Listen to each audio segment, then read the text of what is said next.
le dije, ¿no te copás en salir en la gran estafa un ratito y contarle a la gente algo sobre David Lynch? Y es Roger Cocha y está en línea. ¿Cómo te va, Roger? ¿Cómo andás? ¿Cómo estás? ¿Se escucha bien ahí? Sí, se escucha perfecto. De hecho, ni me tengo que poner auriculares para escucharte.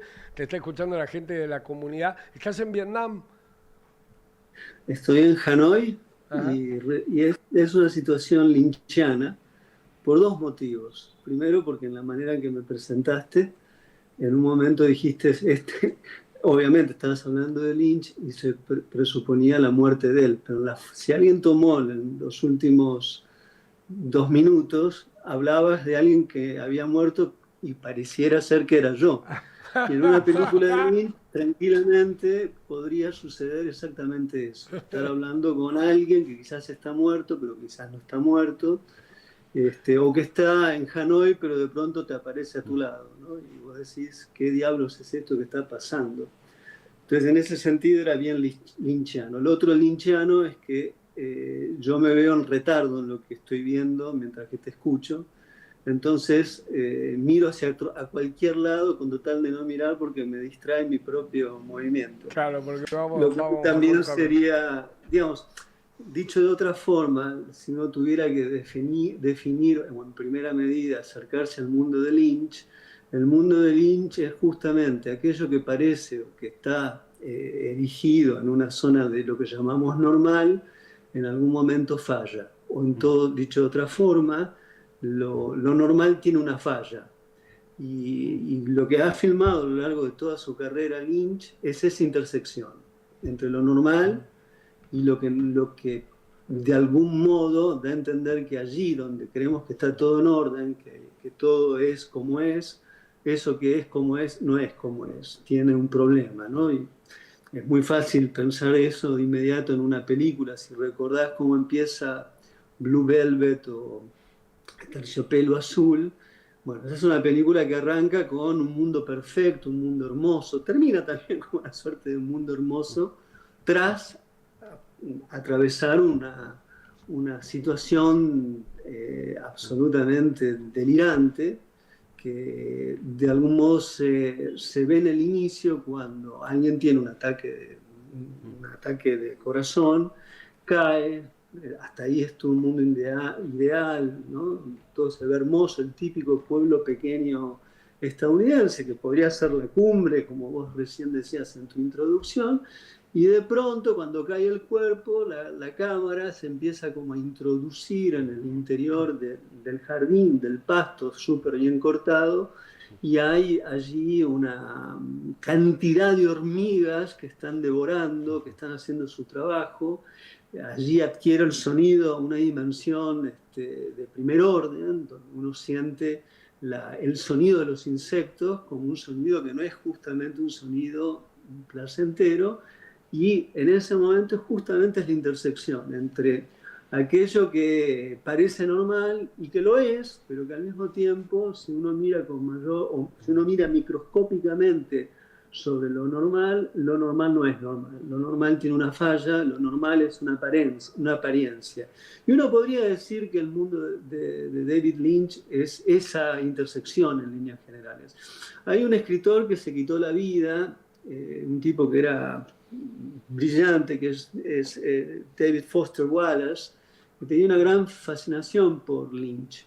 Y alguna vez dijo, me parece con bastante precisión, es otra forma de decir lo que yo te estaba diciendo, el cine de Lynch era un cine en donde lo macabro y lo común o lo familiar justamente se encontraban de un modo a veces irónico, y que en ese encuentro lo que uno de pronto aprendía es que en lo familiar, en lo normal, añida lo macabro, ¿no? Esa es otra forma de decir lo que yo te estaba diciendo.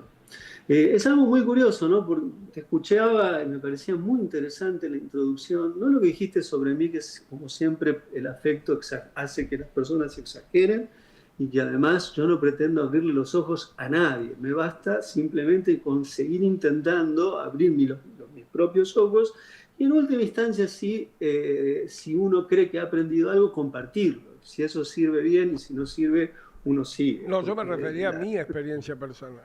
Ah, no, está bien, para un momento como... Porque el afecto es ya personal quedaron- siempre, pero más allá del afecto, no todo el mundo te ayuda a mirar. Y yo lo que destaqué es Bueno, que creo que a mucha gente, pero sí a mí, me ayudaste a mirar un montón de cosas y a entender que no todo tenía que tener un sentido, que muchas veces uno aprende y une los puntos para atrás, no siempre tiene que ir ujú. atrás de una zanahoria y eso lo aprendí de vos cuando nos enseñabas, Ah, o me enseñaste, o me sí. compartiste, para ponerlo en otro punto, mucho de la filosofía y mucho del cine que yo después leí Mm. y pude disfrutar.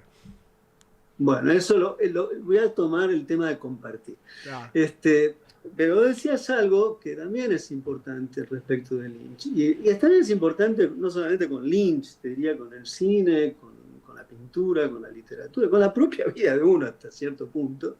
No se puede entender todo, ¿no? Y esto es una especie de fijación que muchas veces se tiene frente al cine, como que las películas se deben entender y se deben poder interpretar. Si hay algo que tiene el cine de Lynch, y esta es la paradoja, la cantidad de libros que hay académicos, psicoanalistas, de distintas incluso tendencias, desde lacanianos hasta junguianos, gente que hace estudios culturales, además allá de los que escriben sobre crítica del cine o los que tratan de entender la historia del cine o el cine estadounidense. Es curioso porque la cantidad de libros que hay en torno a la figura de Lynch o algunas películas de Lynch es inversamente proporcional a algo que la propia obra de Lynch propone o indirectamente sucede con la misma, que es que tiene una resistencia a ser interpretada. Es decir, eso me parece fascinante a mí. Podemos decir tantas cosas de Lynch, pero nadie llega finalmente a decir esto es lo que Claro. acá se quiere decir. Entonces uno tiene que coexistir o convivir con un límite, que es el límite del saber, y eso a mí me resulta sumamente atractivo y hasta la forma más interesante de relacionarse con el cine en general, pero más allá del cine también. O sea, no todo se puede entender, no todo se puede comprender. Es importante intentarlo, pero es también importante entender que tiene a veces la comprensión un límite y que muchas veces ese límite es un límite estructural de la obra o muchas veces es un límite de una obra que tiene una cierta opacidad, y este es otro misterio del cine de Lynch, porque es un cine que se puede ver con facilidad, pero no necesariamente podés decir de qué trata una película de Claro. Lynch. Por ejemplo, Inland Empire, ¿no? Acá se llamó Imperio, si no me recuerdo. Es la última película de Lynch como película, ¿no? Tampoco son tantas, son 10. Luego está, bueno, puede decir Twin Peaks podría ser pensada como una super película de distintas duraciones en distintos periodos, pero fue hecha para la televisión. De todas maneras, cuando uno se enfrenta a la última película de Lynch, hecha además con una cámara de video de poca resolución digital, bueno, uno en esa película directamente se torna casi imposible entender o explicar de qué se trata. Y eso resulta sumamente abstracto. Alguna vez lo escuché a Lynch decir, él tenía una intención sobre ciertas películas, hay que recordar que Lynch estudió pintura inicialmente, y que tenía una propensión a tratar de plasmar lo abstracto. Ahora, la diferencia entre la pintura y el cine es que el cine siempre trabaja con algo de la realidad, porque lo que uno filma tiene algo de la realidad. Hay un cuerpo, hay un espacio concreto, hay luz, hay oscuridad, hay movimiento, y eso es real. Entonces, en un sentido, niega la abstracción. Ahora, cuando uno ve las películas de Lynch, uno puede entender que hay algo, y sobre todo las últimas, sobre todo yo diría desde Carretera Perdida en adelante, o Lost Highway en adelante, esa dimensión de la opacidad se vuelve cada vez más pregnante. Y la última, Inland Empire, es en ese sentido un objeto que se resiste a la interpretación inmediata. No solamente a la interpretación inmediata, sino es una película que no cabe en un tuit. Cuando una película no cabe en un tuit, es una gran película. Cuando una película cabe en un tuit, yo tendría dudas en principio, ¿no? En principio uno podría decir eso.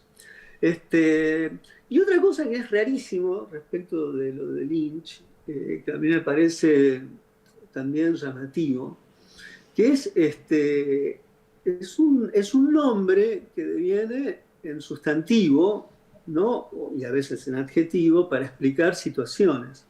Generalmente eso lo vemos mucho más fácil en la literatura, ¿no? Uno puede decir, por ejemplo, esto es muy borgiano, generalmente se usa todavía aún más, esto es muy kafkiano. Vos esto decías al inicio, uno quizás ni vio las películas de Lynch o vio alguna y sin embargo dice, esto es lynchiano Claro, o remite a Lynch, ¿no? claro. Esa capacidad digamos, técnicamente eso es un epónimo, es decir, es cuando un nombre se transforma en el nombre de una ciudad, en el nombre de de una enfermedad también, o en el nombre de un concepto, decimos lo lynchiano, ¿no? Entonces, es muy llamativo que un cineasta logre eso. Uno, en el cine no hay tantos, uno puede decir, está Fellini. lo bresoniano, está lo cronenbergiano, que es un pariente Scorsese, cercano.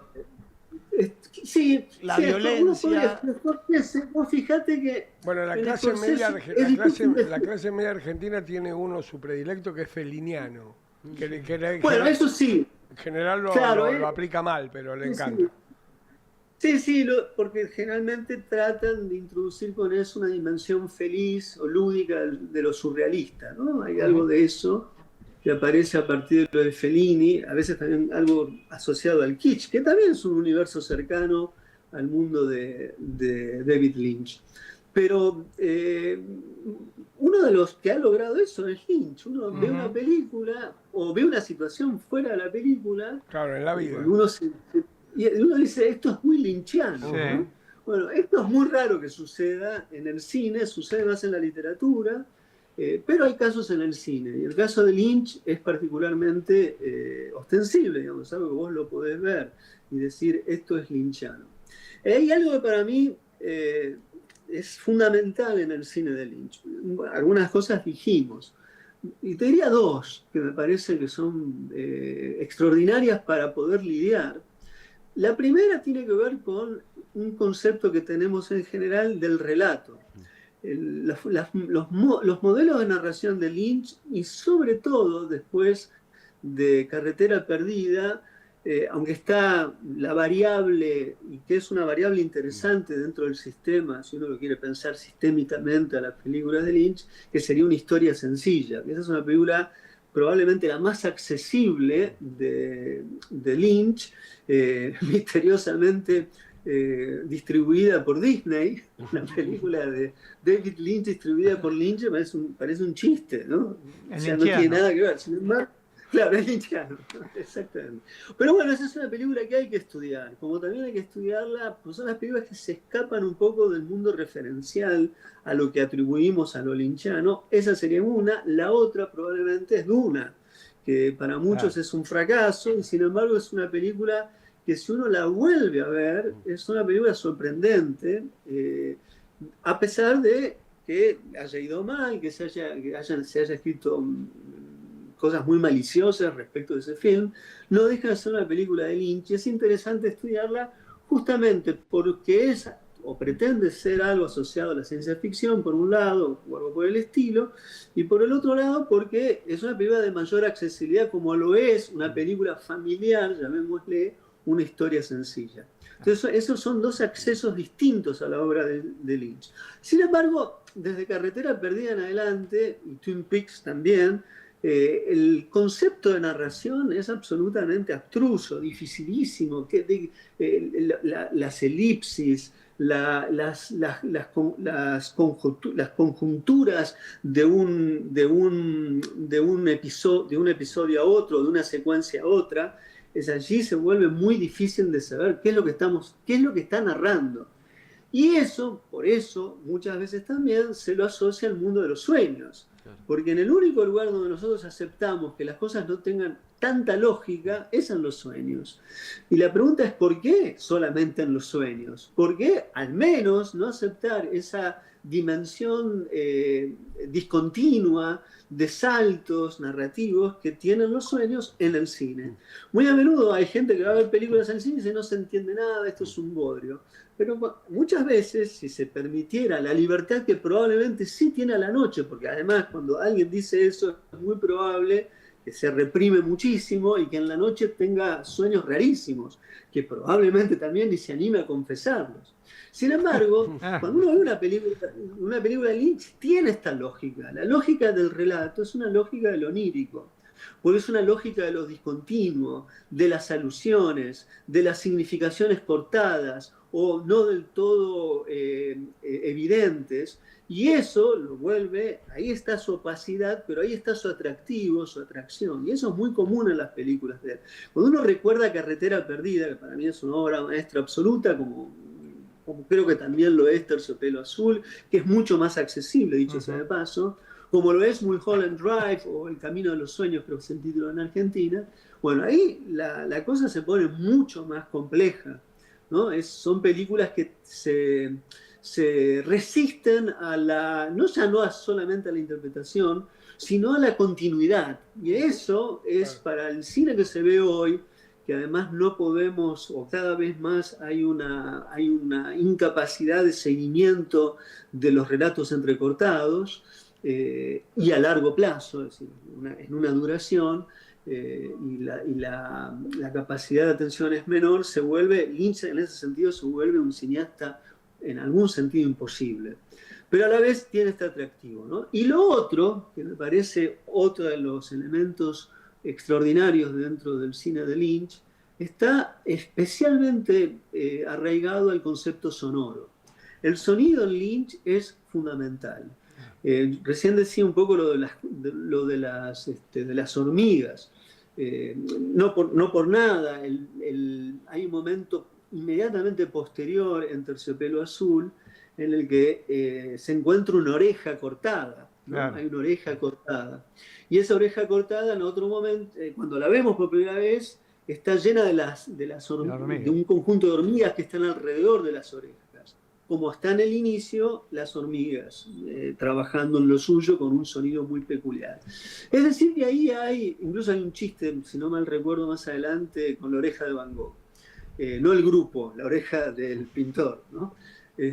Bueno, a partir de eso uno puede empezar a pensar qué hace Lynch con el sonido. Que esto es más difícil de hablar y es más difícil de percibir, pero las películas de Lynch no serían lo que son si las películas de Lynch no tuvieran el concepto sonoro que tienen desde el punto de vista esencial de la puesta en escena o desde el punto de vista esencial de una poética del cine.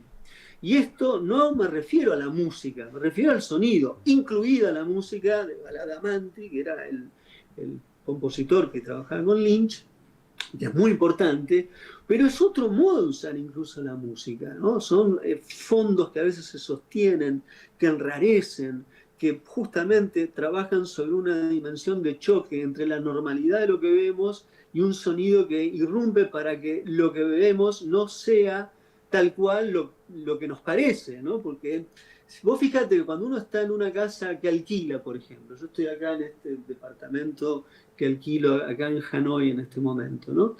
Y de pronto escucho un sonido raro. El sonido raro me quita la sensación de normalidad, porque el sonido no lo veo. Y porque al no ver el sonido no puedo necesariamente reconocer el origen de la referencia al sonido. Y eso es enloquecedor. Bueno, eso es una constante a menudo en el cine de Lynch. El sonido perturba, es un elemento perturbador. No para que uno diga, ahora viene el momento que no se trata de anunciar o acompañar la dimensión narrativa, más bien se trata de añadir a la relación entre la imagen y el sonido algo que induce a sentir que lo que vemos no es exactamente tal cual lo vemos. O lo que decía al principio, ¿no? La dimensión del desperfecto o de la falla del mundo está a partir del sonido. Y eso es algo que es en Lynch absolutamente genial. Y a veces de un modo todavía más psicotizante. Hay una escena increíble, pero absolutamente increíble, en la película Carretera Perdida. Es el momento que aparece Robert Blake, que es el hombre, no me acuerdo si era el hombre sin el rostro, The White Man Face, algo así, no me acuerdo del título. Los títulos de los personajes son buenísimos. Pero Robert Blake, que hacía de este personaje rarísimo en la película, con la cara toda blanca, que aparecía, era como el mal encarnado, o alguna dimensión de lo perverso encarnado. Hay un momento que el personaje, Robert Blake, para que lo recordemos, era el que hacía de Barretta, el detective, una serie de la década del 70-70. Bueno, llega el personaje de Bill Pullman a una fiesta. Está el sonido de una fiesta, característica de una fiesta cuando se filma en una película, ¿eh? Los sonidos del habla, alguna música de fondo, y en un momento él observa que está este hombre extraño. Se le acerca, el momento que se le acerca, se chupa absolutamente todo el sonido ambiente, el sonido de la gente que habla, y hay en una suerte de cámara de eco o de cámara de esas donde solamente vos podés escuchar tu voz, así está concebido el sonido, se escucha la voz de él y de Bill Pullman. Y le dice, es un momento aterrador, ¿no? Le da el teléfono y le dice, llama a tu casa. Llama a su casa y la voz que lo atiende en la casa de él es la voz del hombre que tiene enfrente. Es decir, que ese hombre está allí y en la casa. Bueno, eso además es una gran introducción a la psicosis, que probablemente sea una de las cosas que también uno puede acceder en el cine de Lynch, a una suerte de poética de cómo filmar la psicosis, ¿no? Quizás Carretera Perdida puede ser pensada justamente de ese lugar, como también lo puede ser pensado El Camino de los Sueños, que quizás es una gran película, una gran introducción al mundo del espectáculo como una forma de enloquecedora que puede eventualmente derivar a crisis psicóticas. Yo creo que el mundo El Camino de los Sueños puede ser pensado o mirado de esa manera si uno quiere interpretar. Ahora, eso es otro de los elementos extraordinarios del cine de Lynch, que es un cine además muy físico, muy sensual, un cine donde uno siente los colores, el color rojo en Lynch y el azul, son inolvidables, son dos colores claves en la filmografía. Digamos, cromáticamente son dos colores que podemos asociar a Lynch. Y del mismo modo podemos, las voces, la carne humana, la comisura de los labios de las mujeres cantando, es decir, hay una cantidad de elementos que aparecen de una sensualidad de la física, del cuerpo, que es también parte del cine de él. Es una filmografía fascinante. A ver, Lynch dice todo, acá están todos preguntándose, me miran los productores como diciendo, no vi nada de esto. Claro, evidentemente el ayudar a mirar. Una de las cosas que no quiero dejar de mencionar es ojos bien abiertos, Roger. Digo porque mucha gente que te escucha o sigue estos detalles, hay un blog que hace muchísimos años que está, también está el Cinematógrafo, por supuesto, que es el programa de cine que hace Roger también hace tantos años.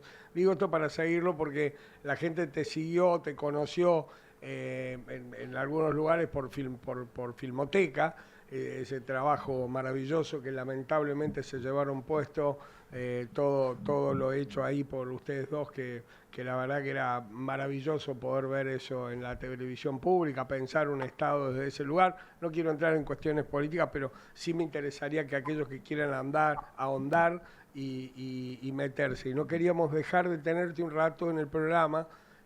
Yo no puedo creer que hace 20 y pico de minutos estaba hablando de David Lynch y crece, viste, contrariamente a lo que todo el mundo cree, que el rating, o sea, no estamos hablando de Wanda Nara y crecimos mucho mientras empezó a hablar de David Lynch y Roger Cotza, y te quiero agradecer muchísimo la salida desde Hanoi, que no sé qué hora es ahí, ¿qué hora es en Hanoi ahora? Y acá en Argentina son las 11 y algo, ¿no? Sí. Acá son 2 horas menos para adelante, es decir, son las 9 de la noche del domingo. Ok. 9 de la noche del domingo. Bueno, está bien. Te agradezco Estoy en el muchísimo. futuro, Max. ¿Eh? Estoy en el futuro. En el futuro. Bueno, después te llamo para que me pases, aparte de consejos para ver al Lynch, el número de la lotería que va a salir acá y te voy a visitar. Te mando un abrazo. Después te grande. cuento cuándo es la devaluación, Sí. pero eso en otro momento. No queremos hablar de política. Gracias, Roger, gracias, muy amable.